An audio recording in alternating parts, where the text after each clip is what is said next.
கிறிஸ்துவுக்குள் மிகவும் பிரியமானவர்களே, இயேசு கிறிஸ்துவின் நாமத்தினாலே உங்கள் ஒவ்வொரு வாழ்த்துவதிலே மிக்க மகிழ்ச்சி அடைகிறேன். இந்த வேத வாசித்தீர்களா? இந்த ஜெபித்தீர்களா? இந்த குடும்ப ஜெபம் செய்தீர்களா? யோசித்துக் கொண்டே இந்த காணொலியை காணுங்கள். இந்த நாளிலும் நம்மை சுமக்கும் தெய்வம் என்கிற காணொலி மூலமாக உங்களை சந்திப்பதிலே மிக்க மகிழ்ச்சி அடைகிறேன். ஆண்டவர் உபாகமம் 32 அதிகாரத்திலே மோசையின் மூலமாக இஸ்ரவேல் ஜனங்களுக்கு அவர் எப்படி எகிப்திலிருந்து கானானுக்கு நேராக அவர்களை 40 வருஷமாக வனாந்தரத்தில் அவர் நடத்தி வந்தார் என்பதை ஒரு அழகாக ஒரு வசனத்திலே அவர் சொல்லி வைத்திருக்கிறார். உபாகமம் 32 அதிகாரம் 11 வசனம் 12 வசனம் இப்படியாக சொல்லுகிறது. கழுகு தன் கூட்டை கலைத்து தன் குஞ்சுகளின் மேல் அசைவாடி தன் செட்டைகளை விரித்து அவைகளை எடுத்து அவைகளை தன் செட்டைகள் மேல் சுமந்து கொண்டு போவது போல கர்த்தர் ஒருவனே அவனை வழிநடத்தினார், அந்நிய தேவன் அவரோட இருந்ததில்லை என்று சொல்லி ஆண்டவர் இங்கே சொல்லி வைத்திருக்கிறார். பாருங்கள், இஸ்ரவேல் ஜனங்கள் 40 வருடம் வனாந்தரத்திலே வழிநடத்தி வருகிறார். அவர்கள் நடந்து வந்த பாதைகள் ஒருவேளை வனாந்தரம், தண்ணீரற்ற சூழ்நிலைகள், கற்பாறைகள், இப்படிப்பட்ட வறட்சி நிறைந்த பகுதிகள் எல்லாம் அநேக நேரங்களிலே கடந்து வந்தது. இந்த ஜனங்கள் யோசித்திருக்கலாம், இப்படிப்பட்ட வனாந்தரத்தின் வழியாக நாங்கள் எவ்வளவு பாடுகளோடு நாங்கள் நடந்து வந்திருக்கிறோம் என்று சொல்லி, எவ்வளவு கஷ்டப்பட்டு வந்திருக்கிறோம் என்று சொல்லி.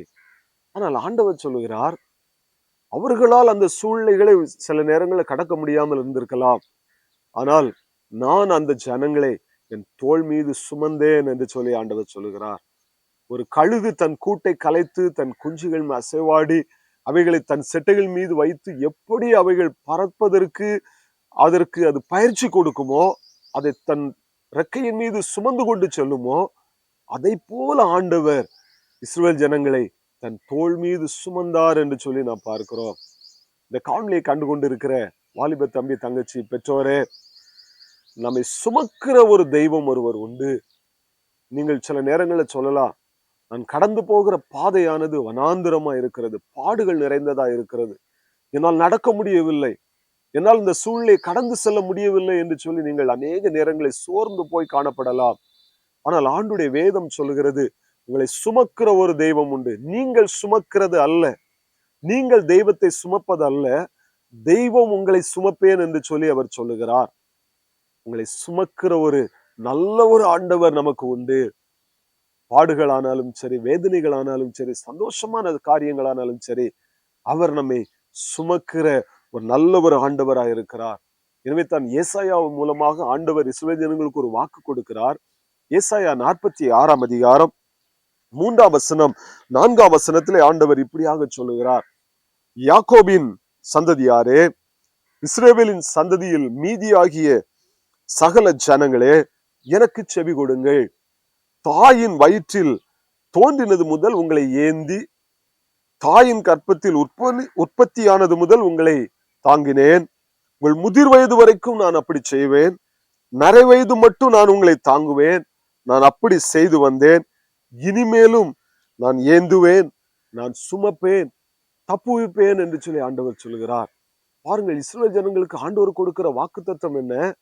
நான் தாயின் வயிற்றில் நீங்கள் உருவானது முதல், நீங்கள் வெளிப்பட்ட நாள் முதல் நான் உங்களை தாங்கி ஏந்தி சுமந்து வந்தேன். வாலிப வயதிலே உங்களை சுமந்தேன், முதிர் வயதிலும் நான் உங்களை சுமப்பேன், நரை வயது மட்டும், மரண நாள் மட்டும் நானே உங்களை சுமப்பேன், உங்களை தப்புவிப்பேன், உங்களை பாதுகாப்பேன் என்று சொல்லி ஆண்டவர் இந்த வசனத்தின் மூலமாக அவர் இஸ்ரவேல் ஜனங்களுக்கு வாக்கு கொடுத்தவர். இந்த காணொலியை கண்டு கொண்டு இருக்கிற உங்களுக்கும் அவர் வாக்கு கொடுக்கிறார். ஒருவேளை சுமக்க முடியாத பாரங்கள், வேதனைகளோடு கூட நடக்க முடியாமல் சோர்ந்து போய் வாழ்க்கையிலே காணப்படுவீர் என்று சொன்னால் ஆண்டவர் சொல்லுகிறார், நீ சுமப்பா என்று சொன்னால் அது உனக்கு பாரமாய் இருக்கும். உன் சுமையை என்னிடத்தில் தந்துவிடு, நான் உன்னை சுமப்பேன், நீ பாரம் இல்லாமல், நீ வேதனை இல்லாமல் நீ இருக்கலாம் என்று சொல்லி ஆண்டவர் உங்களுக்கு வாக்கு கொடுக்கிறார்.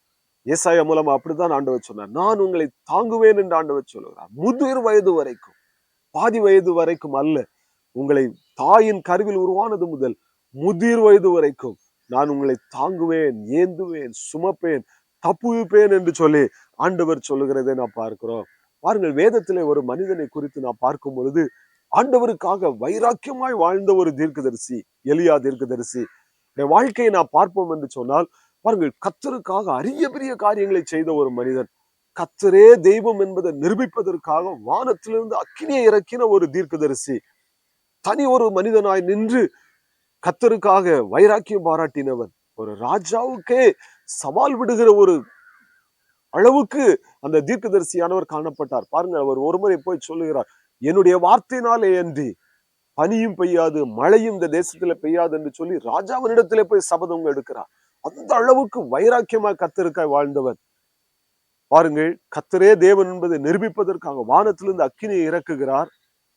எல்லா ஜனங்களும் சொல்லுகிறார்கள், கர்த்தரே தேவன் என்று அறிக்கை பண்ணுகிறார்கள். பாகாலின் தீர்க்கதரிசிகள் 450 பேரையும் பிடித்து அவர் ஒரு ஆளாக நின்று வெட்டி கொண்டு போடுகிறார். இந்த செய்தியானது ஆகாபினுடைய மனைவியாகிய எசபேலுக்கு தெரிய வரும் பொழுது அவள் சொல்லுகிறாள், நாளைக்கு இந்நேரத்திலே எலியாவினுடைய தலை இருக்காது. 450 தீர்க்கதரிசிகளுக்காக அவருடைய இரத்த பழியை நான் எலியாவினிடத்திலே வாங்காமல் நான் விடமாட்டேன் என்று சொல்லி அவள் ஒரு சபதம் எடுக்கிறாள்.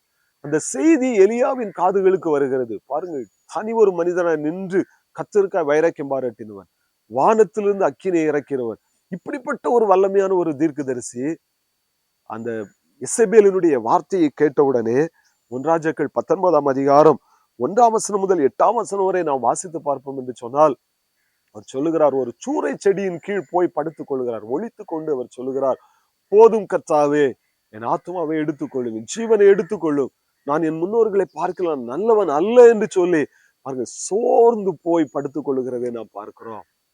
கர்த்தருக்காக எழும்பி நின்றவன், ராஜாவுக்கு முன்பாக வைராக்கியம் பாராட்டினவன், எல்லா ஜனங்களுக்கு முன்பாக வைராக்கியம் பாராட்டினவன், ஒரு பெண்ணினுடைய ஒரு வார்த்தையை நினைத்து அவர்கள் கலங்கி போய் சோர்ந்து போய் தன் ஜீவன் போய்விடுமோ என்று சொல்லி பயந்து போய் அவர் ஒளித்து கொண்டு அவர் சொல்லுகிறார், என் ஆத்மாவை எடுத்துக்கொள்ளு, என் ஜீவனை எடுத்துக்கொள்ளும் ஆண்டவரே, என் ஜீவன் கசப்பா இருக்கிறது என்று சொல்லி ஆண்டவரிடத்துல போய் அவர் சொல்லுகிறதை நான் பார்க்கிறோம்.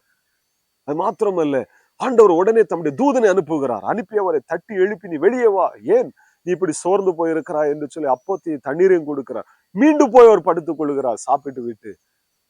2ஆம் முறை ஆண்டவர் தம்முடைய தூதனை அனுப்பி அவரை தட்டி எழுப்பி, இங்க உனக்கு என்ன இருக்கிறது, நீ வெளியே வா என்று சொல்லி ஆண்டவர் எலியாவோடு பேசி பாருங்கள், அப்பமும் தண்ணீரும் கொடுத்தவுடன் அதை சாப்பிட்ட பின்பு 40 நாள் தேவ பர்வதம் மட்டும் அவர் அங்கே பலத்தோடு கூட அந்த அப்பத்தின் பலத்தினால் ஒரு இரவும் பகலும் அவர் நடந்து சென்றார் என்று சொல்லி வேதம் சொல்லுகிறது. சோர்ந்து போயிருந்த அந்த எலியாவை ஆண்டவர் சொல்லுகிறார், இனி ஒரு ராஜாவை நீ அபிஷேகம் பண்ண வேண்டும், உன் ஸ்தானத்திலே ஒரு தீர்க்கதரிசியை அபிஷேகம் பண்ண வேண்டும், பின்பு நீ ஏன் சோர்ந்து போயிருக்கிறாய்?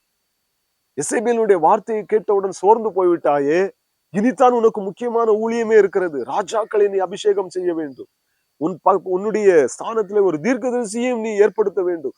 இவ்வளவு ஊழியம் இருக்கும் பொழுது, ஐயோ இனி என்னால் ஒன்றும் செய்ய முடியாதோ, எசபேலே என்னை கொலை செய்வேன் என்று சொல்லிவிட்டாளே என்று சொல்லி நீ பயந்து போய் ஒரு சூறை செடியின் கீழ் படுத்துக் கொண்டிருக்கிறாயே எலியாவே என்று சொல்லி ஆண்டவர் அங்கு எலியாவை எச்சரித்து அவருக்கு அப்பமும் தண்ணீரும் கொடுத்து அவரை பலப்படுத்தி மீண்டுமாக திரும்பவும் ஊழியத்திலே அவர் தைரியமாய் ஓடுவதற்கு ஆண்டவர் அங்கு பலப்படுத்துகிறதை பார்க்கிறோம். அதன் பின்புதான் அங்கே எலியா போய் 2 ராஜாக்களை அபிஷேகம் பண்ணுகிறார், தீர்க்கதரிசியை அபிஷேகம் பண்ணுகிறார், எலிசாவை. பாருங்கள், அரிய பெரிய காரியங்கள் அதற்கு பின்பாக அவர் செய்கிறதை நாம் பார்க்கிறோம்.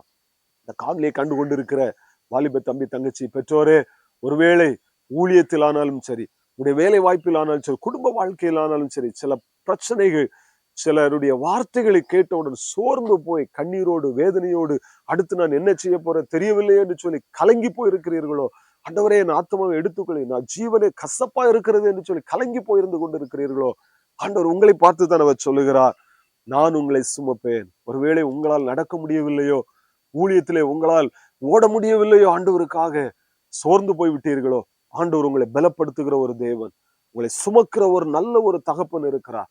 உங்களுக்கு பலவீனமா இருக்கிறது, உங்களால் ஓட முடியவில்லை என்று சொல்லி தெரிந்து விட்டால் அவரே உங்களை தூக்கி சுமந்து கொண்டு செல்லுகிற நல்ல ஒரு தகப்பனா இருக்கிறார். எனவே தான் அவர் பாகவத்திலே சொல்லி இருக்கிறார், கழுகு தன் குஞ்சுகளை தன் செட்டைகள் மேல் சுமப்பது போல நானும் உங்களை சுமப்பேன் என்று சொன்ன ஆண்டவர், அவர் உங்களை சுமப்பேன், உங்களை நான் ஏந்துவேன், தப்புவிப்பேன், பயப்படாதிருங்கள் என்று சொல்லி உங்களை தைரியப்படுத்துகிறார். அந்த தேவனுடைய கரத்தில் அர்ப்பணிப்போம். ஊழியத்தில் ஆனாலும் சரி, வேலை வாய்ப்பில் ஆனாலும் சரி, தனிப்பட்ட வாழ்க்கையில் ஆனாலும் சரி, குடும்ப வாழ்க்கையில் ஆனாலும் சரி, ஆண்டவர் உங்களை சுமப்பார், அவர் உங்களை பலப்படுத்துவார். எலியாவை பலப்படுத்தினவர், சோர்ந்து போன எலியாவை போதும் கர்த்தாவே, என் ஆத்மா ஜீவனை எடுத்துக்கொள்ளும் என்று சொன்ன எலியாவை வல்லமையா எடுத்து மீண்டும் பயன்படுத்தின ஆண்டவர் உங்களையும் வல்லமையா எடுத்து பயன்படுத்த, உங்களையும் பலப்படுத்த போதுமானவராய் இருக்கிறார். அந்த தேவனுடைய கரத்தில் அர்ப்பணிப்போம். கர்த்ததாமே நம்மையும் நம்முடைய குடும்பங்களை ஆசீர்வதித்து இன்னும் பலப்படுத்தி ஆண்டவருக்காக எழும்பி ஓடுவதற்கு அவர் உதவி செய்வாராக. ஆமென். God bless you.